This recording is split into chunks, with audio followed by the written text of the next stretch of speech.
નમસ્કાર, આપ જોઈ રહ્યા છો વીટીવી ન્યૂઝ. હું છું આપની સાથે વત્સલ. બુલેટિનની શરૂઆત કરીએ ભાવનગરની. ભાવનગર ઝેરી દારૂની પાર્ટીમાં વધુ એક પોલીસ અધિકારી પર કાર્યવાહી કરવામાં આવી. આજના દિવસમાં વધુ એક પોલીસ અધિકારી સસ્પેન્ડ.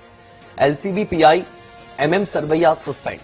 સવારે વર્તેજ પોલીસ સ્ટેશનના પીઆઈ SB પઢેરિયાને સસ્પેન્ડ કરાયા હતા. ગઈકાલે રાત્રે વર્તેજ પોલીસ સ્ટેશનના 5 પોલીસકર્મીઓને સસ્પેન્ડ કરાયા હતા. ખરકડી નકલી દારૂ પાર્ટીમાં મોતનો આંકડો 9 પહોંચ્યો છે. અત્યાર સુધીમાં 9 લોકોના મોત નિપજ્યા છે.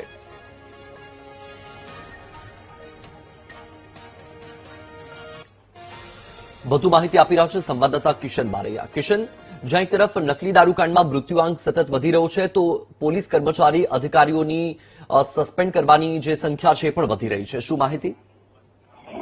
ચોક્કસથી વાત કરીએ તો પોલીસની સૌથી મોટી કાર્યવાહી સામે આવી છે. રાજ્યના જે ડીજીપી છે તેના દ્વારા મહત્વની જે છે તે કાર્યવાહી કરવામાં આવી છે.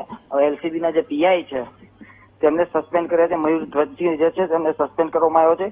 વાત કરીએ તો આજે સવારે વર્તેજ પીઆઈ પઢેરિયા છે તેમને પણ પોલીસ દ્વારા સસ્પેન્ડ કરવામાં આવ્યો છે. અત્યાર સુધી જો આ સમગ્ર મામલાની વાત કરીએ તો ટોટલ 7 જેટલા જે પોલીસ કર્મીઓ છે તેને સસ્પેન્ડ કરવામાં આવ્યો છે અને સત્તાવાર રીતે 7 જેટલા લોકોના જે દારૂના સેવનને લઈને મોત થયા છે અને 2 જે છે તે શંકાસ્પદ છે. ટોટલ 9 લોકોના મોત થયા છે. જી માહિતી બદલ આભાર કિશન.